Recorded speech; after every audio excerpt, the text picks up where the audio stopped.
تبارك الذي نزل الفرقان على عبده ليكون للعالمين نذيرا. نحمده ونصلي على رسول الکریم۔ منافقین کی 4 قسمیں ہیں۔ پہلی قسم جس کا کل ذکر تھا کہ جو لوگ یہ چاہتے تھے کہ پھر سے ایمان والوں کو کفر میں لے جائیں اور کفر میں لے جا کر پھر سے ظلم و جہالت کی طرف، نادانی کی طرف، گمراہی کی طرف پھر سے لے جائیں۔ ان کے دل تو اللہ تعالیٰ نے ان کی ضد کی وجہ سے الٹے کر دیے تھے۔ یہ دوسری اور تیسری 2 قسموں کو اللہ جل شانہ نے اس آیت کریمہ میں بیان فرمایا ہے۔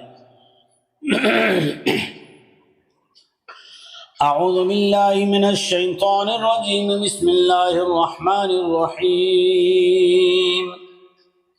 إلا الذين يصلون إلى قوم بينكم وبينهم ميثاق أو جاءوكم حسرت صدورهم أن يقاتلوكم أو يقاتلوا قومهم ولو شاء الله لسلطهم عليكم فلقاتلوكم فإن اعتزلوكم فلم يقاتلوكم وألقوا إليكم السلم فما جعل الله لكم عليهم سبيلا۔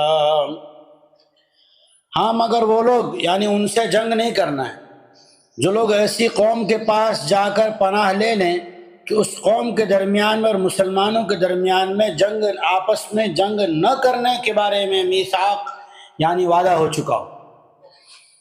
ایک قسم ایسی قوم سے جا ملے کہ جس قوم کا اور مسلمانوں کا یہ معاہدہ ہو چکا تھا کہ وہ لوگ کفاروں سے مل کر بھی مسلمانوں کے خلاف جنگ نہیں کریں گے اور خود بھی جنگ نہیں لڑیں گے، یعنی دشمنی نہیں کریں گے، اپنا جو جینا ہے وہ جئیں۔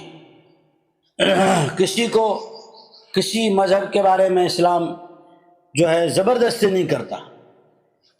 ایسی قوم سے جا کر مل جاتے ہیں تو ان کو بھی چھوڑ دیا جائے گا۔ او جاؤکم حسرت صدورہم ان یقاتلوکم او یقاتلوا قومہم، یا وہ لوگ تمہارے پاس اس حال میں آئیں کہ ان کے دل جنگ کرنے سے بیزار ہو گئے ہوں۔ جنگ کرنے سے دل کو انہوں نے خالی کر لیا، آپ جنگ نہیں کریں گے، تم سے بھی نہیں لڑیں گے اور وہ لوگ اپنی قوم سے بھی نہیں لڑیں گے۔ اگر ایسا کرتے ہیں تو یہ 2 قسم کے لوگ ہیں۔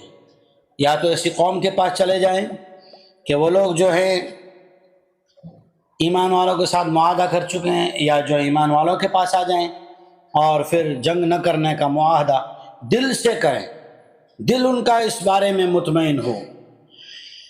اور اگر اللہ جل شانہ چاہتا تو انہیں تم پر مسلط کر دیتا تو وہ لوگ ضرور تم سے جنگ کرتے۔ ہاں اگر وہ لوگ کنارے ہو جاتے ہیں اور تم سے جنگ نہیں کرتے اور تمہارے سامنے اپنے آپ کو حوالے کر دیتے ہیں، وَأَلْقَوْا إِلَيْكُمُ السَّلَامَ، امن کے لیے، سلامتی کے لیے، اگر وہ لوگ اپنے آپ کو حوالے کر دیتے ہیں، فَمَا جَعَلَ اللَّهُ لَكُمْ عَلَيْهِمْ سَبِيلًا، اللہ جل شانہ نے تمہیں کسی طرح کی اجازت نہیں دی کہ ان کے خلاف کوئی کارروائی کرو۔ تو یہ اللہ جل شانہ نے اس آیت کریمہ میں منافقین کی 2 قسمیں بیان فرمائی ہے۔ اللہ جل شانہ تمام انسانوں کی عموماً منافقت سے حفاظت فرمائے، خصوصاً اہل ایمان کی اللہ جل شانہ حفاظت فرمائے۔ وآخر دعوانا ان الحمد للہ رب العالمین۔